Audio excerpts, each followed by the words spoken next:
di seetaan ITV maa ngi leen di nuyu di leen gërëm tey ñu am mbégte comme ni mu leen ko waxee sànq rek di dalal Pathé Ba nag bokk na ci adjoint au maire bu Ndakaaru Barthélémy Dias moom nag tey dañuy waxtaane li nga xamante ne mooy programme Dakar bi ñu bokk te nga xamante ne maire yu Ndakaaru jagleel na askanu capital bi lu toll ci 1 milliard de francs CFA ngir jàppale leen loolu yëpp dinañ ko waxtaane dinañ waxtaane itam tuuti ci wàllu politique ndax xam ngeen ne Pathé Ba bokk na ci coalition Yewwi Askan Wi ku ne xam na coow li am ci biir coalition politique boobule Pathé maa ngi lay nuyu.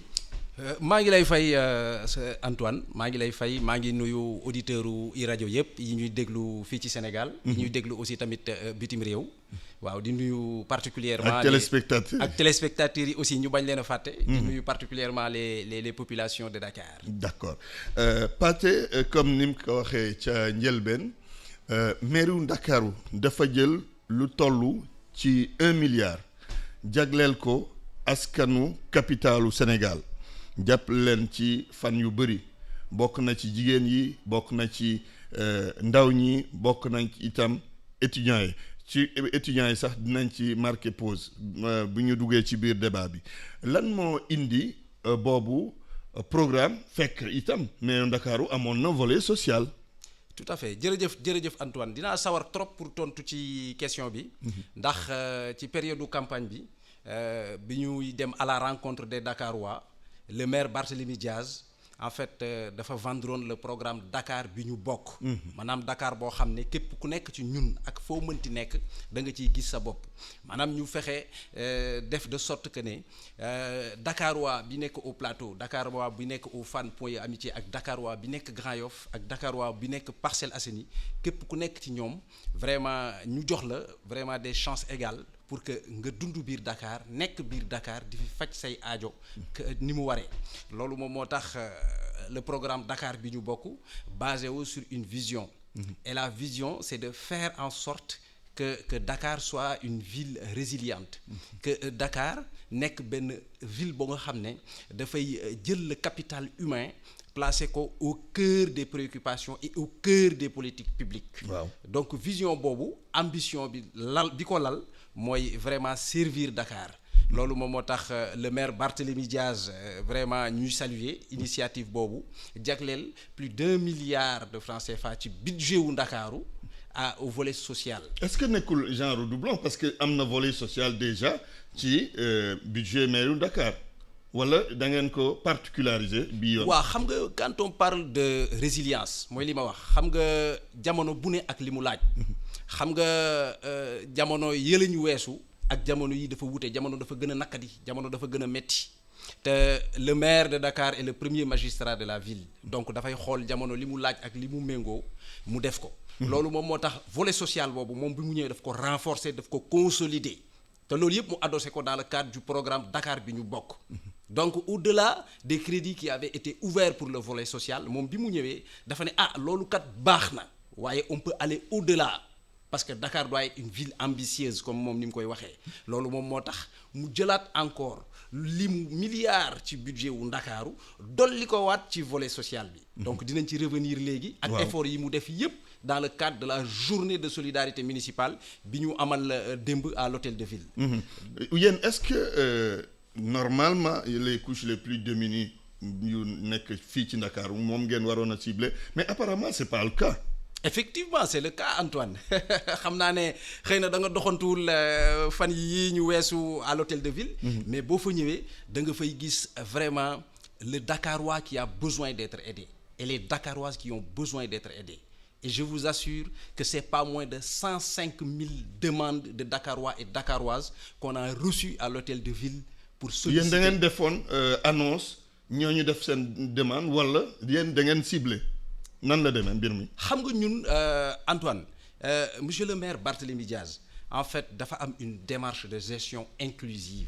moom maanaam lépp lu muy def rek dañ koy teg ci wàllu waxtaan moo tax la démocratie participative est un levier très important dans la démarche de gestion du maire Barthélémy Diaz. yéen da ngeen boole ñi nga xamante ne des conseillers de l'opposition opposition laa ko mën a woowee même s'ils sont du pouvoir par ailleurs parce que am na itam démarche maire bi ñuy décrier parfois. waaw ci loolu. ci loolu dama ciy profiter pour remercier en réalité les conseillers de l'opposition. oui. dans sa globalité.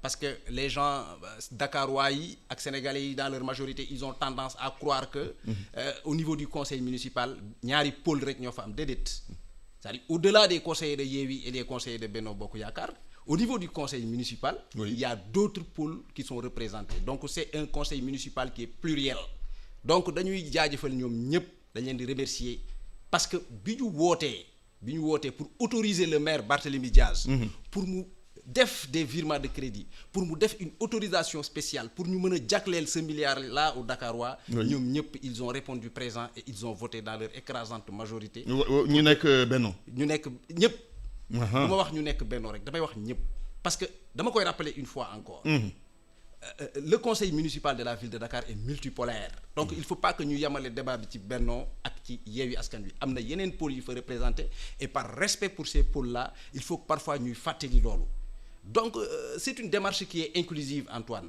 moo tax dañoo def annonce bi ñu defee annonce defuñu xàjjale ak seen on a dit tous les Dakarois aujourd'hui et les Dakaroises font partie du njaboot du maire Barthélémy Diaz donc alors defuñu xàjjale ak seen donc képp ku ñëw ku jàpp ne ville de Dakar war nga fa mën a am keppaar ak kiirlaay goo saafarawee say bëgg-bëgg rek incha allah tàllal nañ la suñu loxo te dinañ la déglu te dinañ def suñu kéemtalaayal kàttan ngir dimbali la fa nga nekk. mais xam nga tànneef bu mel nii dina jafe am na ñoo xamante ne sax seen xel dina xaw ci ñaaw ne peut-être même da ngeen jiital politique est-ce que amul tuuti politique ci biir tànneef googule ñi nga xamante ne c'est des bénéficiaires.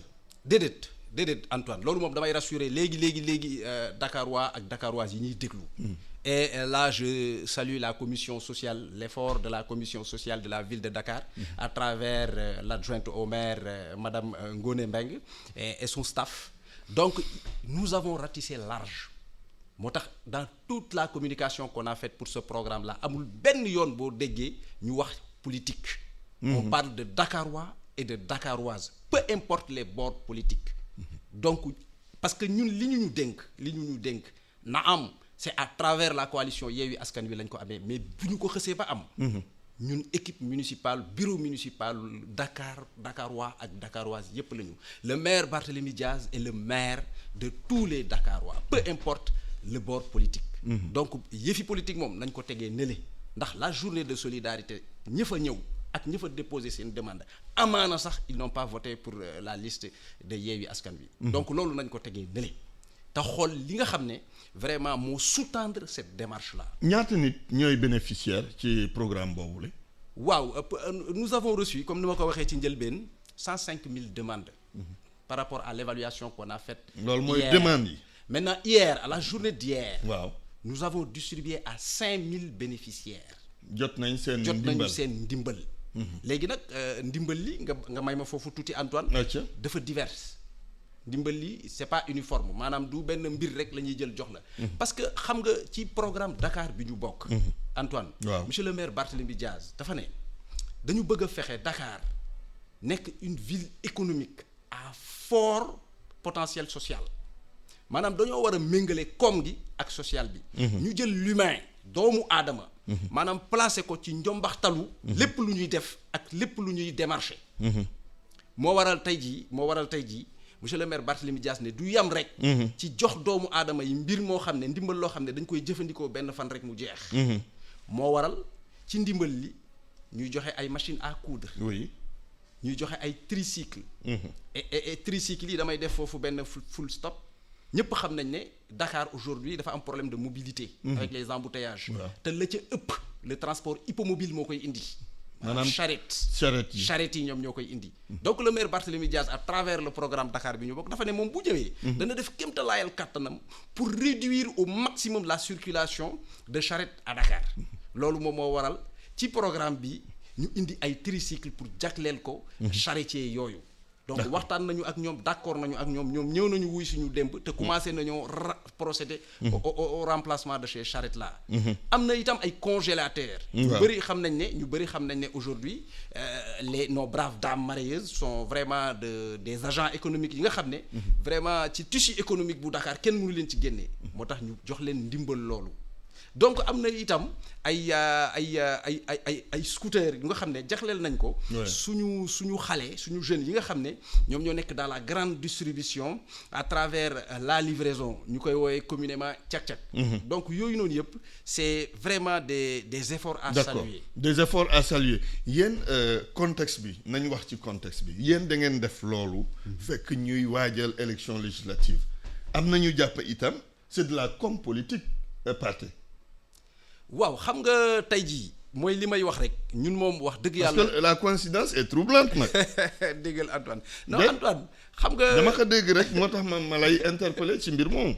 Antoine xam nga aujourd'hui le maire Barthélémy Diaz vraiment ñi ngi koy saluer au passage.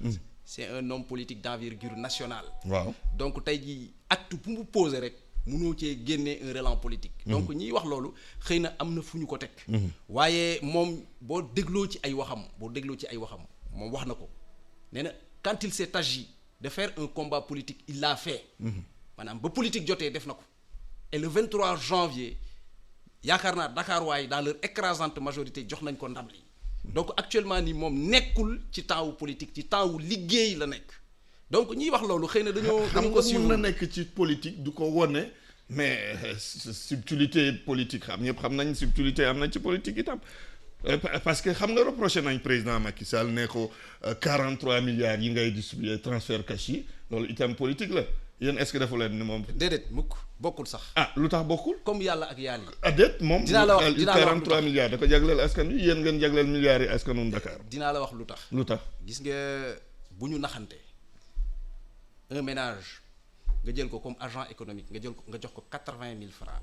ci benn weer wala ci ñaari weer wala ci ñetti weer. suñ ko rapporté à ses besoins journaliers dañuy wax furaas daal di xëddeen loolu la olof di wax furaas daal di xëddeen maanaam lekkoo ci sa gémmiñ niin. aujourd'hui nous les hommes politiques dañoo war a vraiment bàyyi di def ce qu'on appelle le saupoudrage. réew mi dafa weesu foofu. et je pense que la démarche du maire Barthélémy Diaz. vraiment dañ ko war a saluer parce que cette approche holistique là qui consiste à combiner l'économie et le social je pense que foofu la ñu war a dem. nit ki mën nga ko dimbali mais de façon structurelle nga jox ko ndimbal loo xam ne boo ko joxee bu ëllëgee dana ca am ndimbal loolu dana jur koom goo xam ne du jar après mu ñëwaat di la tàllal loxo. le maire Barthélémy Diaz foofu la toll. un jeune boo ko joxee ci moto cak-cak mu commencé mu liggéey yaa ngi koy autonomiser une femme marieuse boo ko joxee. frigo congélateur d'une capacité maximale de 350 litres kooku yaa ngi koy autonomiser yaa ngi renforcer sa capacité. d'accord nañ donc foofu la ñu toll ñun. d'accord nañ mais kooku boo ko joxee loolu veillu élection jox nga ko effectivement jumtuwaay mais kooku da nga koy xëj na kay votel moom. déet wala. Antoine. le maire Barthélémy Diaz à travers la liste Yewwi Askan Wi. lors des élections du 23 janvier 2022. Je pense que les Dakarois lui ont plus que fait confiance ndax ce deuxième boo ko dóoraat ko yaakaar naa tey jii tolluloo foo xam ne di nga am njàqare pour def politique à quelques mois des élections législatives. donc le maire Barthélémy Diaz tollul foofu. le maire Barthélémy Diaz dafa toll sur le temps de l'action et je pense que le bureau municipal de la ville de Dakar foofu la ñu toll. donc nous sommes des hommes et des femmes d'action. Et nous sommes exclusivement tournés vers la satisfaction des besoins des Dakarois. d'accord sànq juñ na mbirum étudiants yi. ticket yi ngeen bëgg ma may étudiants yi. lu tax mu am foofu blocage ak waa COUD wala amul blocage. waaw damay rappeler en réalité. le maire Barthélémy Diaz vraiment dans sa générosité a décidé avec l'aval du conseil municipal toujours avec l'aval du conseil municipal de Dakar avec ak accord au conseil municipal bu Dakar moom dafa décidé woon jël 75 millions de francs CFA jëndal ko étudiants yi ay tickets. loolu lu muy tekki Antoine mooy 10 000 étudiants yu nekk université bu Ndakaaru le maire Barthélémy Diaz dina leen dimbali ñu am 1 mois yu nga xam ne dinañu mën a lekk dinañu mën a naan te duñu fay. maanaam payoor gi. ville bu Dakar moom moo koy jël ci poche am. xam nga COUD moom mooy vraiment l'institution qui gère les œuvres universitaires. Donc ñun mënuñu am ticket sans pour autant ñu passer par le COUD. Donc bi suñu agents yi demee foofu ils ont décidé de leur vendre certes il faut le reconnaître. waaw ils les ont vendus à hauteur de 2,5 millions francs de tickets. ku soxla 75 millions. nga jaay ko 2,5 millions ne ko demal. bu subaa boo ñëwee ma compléteel la ce 73 millions yi des. À notre grande surprise bu ñu ñëwee ils ont refusé de nous vendre ces tickets là. Il faut le dire. Bon lu tax ñu def ko ñoom ñoo ko xam peut-être que le responsable boo ko invité fii dina la ko wax. mais loolu vraiment lu ñuy naqarlu la ak lu ñuy ñaawlu. ndax bu ñu fàtte ne l'université de Dakar est une institution qui est dans le territoire communal de la ville de Dakar. L'université de Dakar dafa bokk ci li war a faire rayonner la ville de Dakar. te yéen jotu leen cee waxtaan ak njiitu COUD. ba xam lan mooy blocage bi. dafa am kum ñu booleel. koo xam ne moom kooku loolu mooy liggéeyam kooku c'est le régisseur du COUD kooku loolu rek mooy liggéeyam yaa ngi dégg. waaw donc kooku mooy suñu interlocuteur direct au niveau du COUD.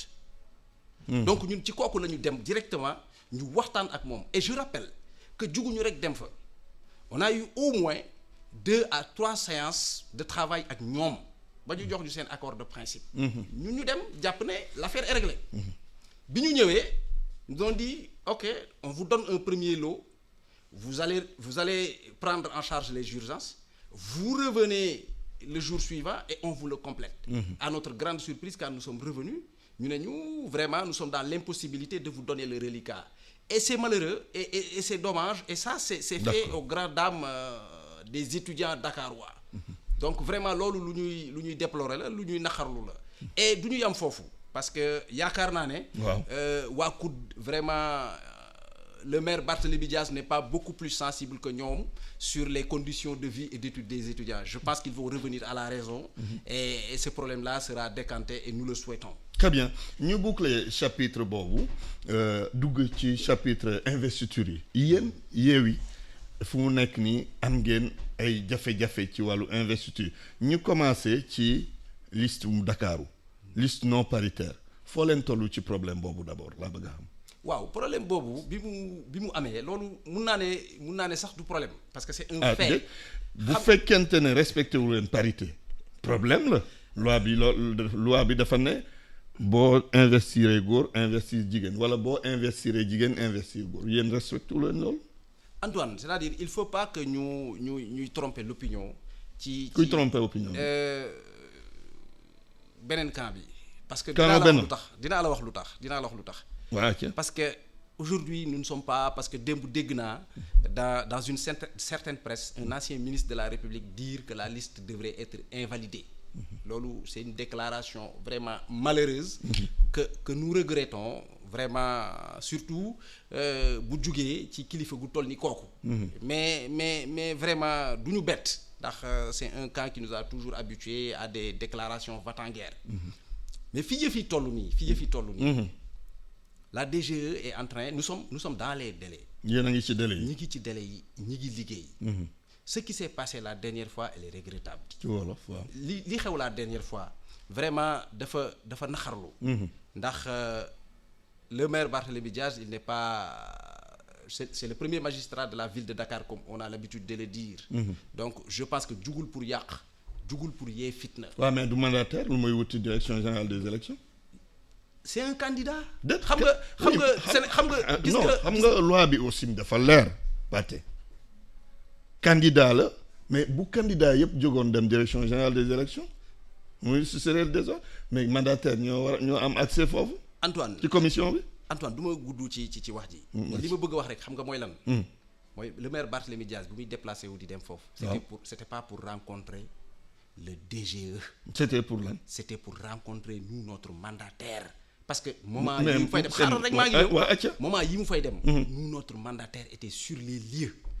Donc nous étions allés là-bas pour voir les conditions pratiques yi ñu mën a jël pour dimbali suñu mandataire. pour mu def liggéeyam comme ni mu waree. Est-ce que moom waxee na ko noonu. mais noonu la ko waxee. Aujourd'hui gis nga Antoine. dama bëgg leeral Sénégalais yi rek. leeral Dakarois yi. une bonne fois pour toutes.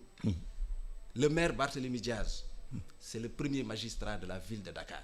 ñëpp xam nañ loolu. Dakar bu yàqoo. moom la yàqul suñu tojee ay feux rouges à Dakar moo koy defaraat. mais keroog am na xadar de. bu ay xale gaañoo. am na xadar de keroog di jàppanteeg force de l'ordre yooyu. bu ay xale gaañoo à Dakar. moo leen di faj. donc dañu war a éviter. à chaque fois di def un excès de gel dès l'instant que ñu gis la personne du maire Barthélémy Diaz. Il n'est pas dans ça. Il était venu juste en paix pour discuter avec son mandataire pour laaj ko. mais comment quand même autorité boo ñëwee ñu ne la mënoo dugg est-ce que ganul rafet yow nga retiré wu rek bàyyi. mais c'est ce qu'il a fait Antoine. ah déet gis naa image yi yow tam. Antoine c'est ce qu'il a fait. image yi ñëpp gis nañ ko image yi doon circuler. Antoine léegi nag seen liste bi est-ce que dañ koy invalider wala duñ ko invalider wala fan ngeen si toll loolu laa bëgg. non liste Dakar moom. oui Antoine. ñun ñëpp xam nañ ne invalider ko moom wax ju yàqu la. duñ ko invalider. invalider ko. te respecté wu leen loi. invalider ko wax ju yàqu la. lu tax duñ ko invalider te respecté wu leen loi. Antoine da ngeen di changer. oui. actuellement nous sommes dans les délais. parce que l'article L179 du code électoral. ces dispositions ont été claires. lu mu wax. li mu wax mooy ñoom li ñu mën rek mooy faire les réceptions matérielles des dossiers de candidature. Maintenant après notification au mandataire il y a un délai de 5 jours qui court pour la vérification des preuves matérielles de la recevabilité de la liste et de la recevabilité des candidatures individuelles. loolu la article bi wax pour l'instant ñoo ngi ci délai yooyu.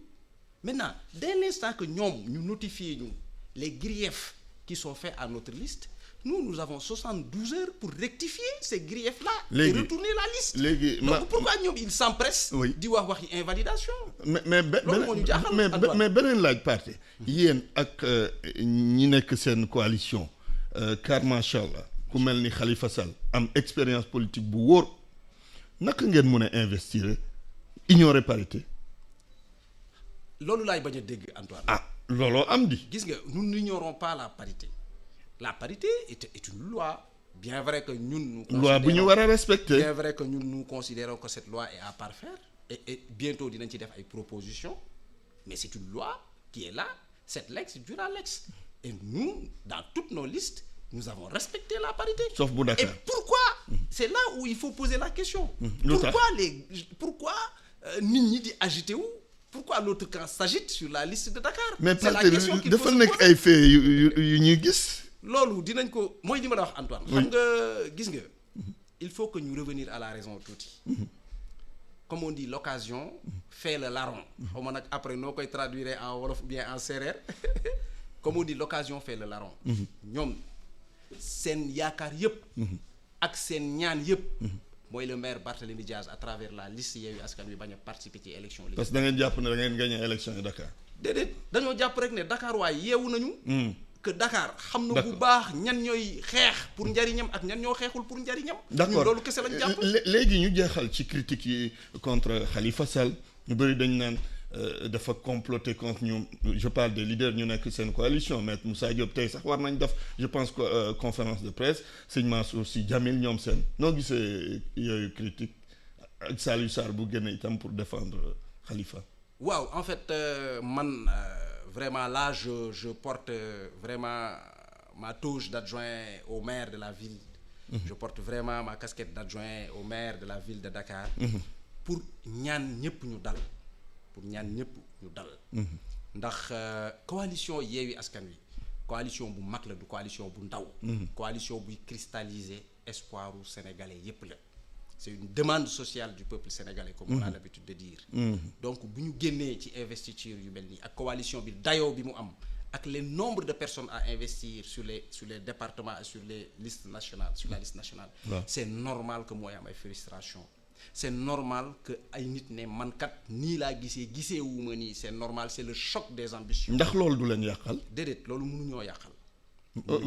ragaloo votre sanction. déedéet ndax xam nga lu tax. lu tax. Nous avons l'intime conviction. Nous avons l'intime conviction que nous allons nous retrouver autour de l'essentiel. Comme on l'a toujours fait. ndax bi ñu génnee boo fàttalikoo bu baax Antoine bi ñu taxawalee coalition bi. waaw ñëpp divin yëpp dañoo ne coalition bi mënul dem. ñu ne nañ leen bay suñu waar. ñu dem aux élections locales. investiture yi métti woon foofu.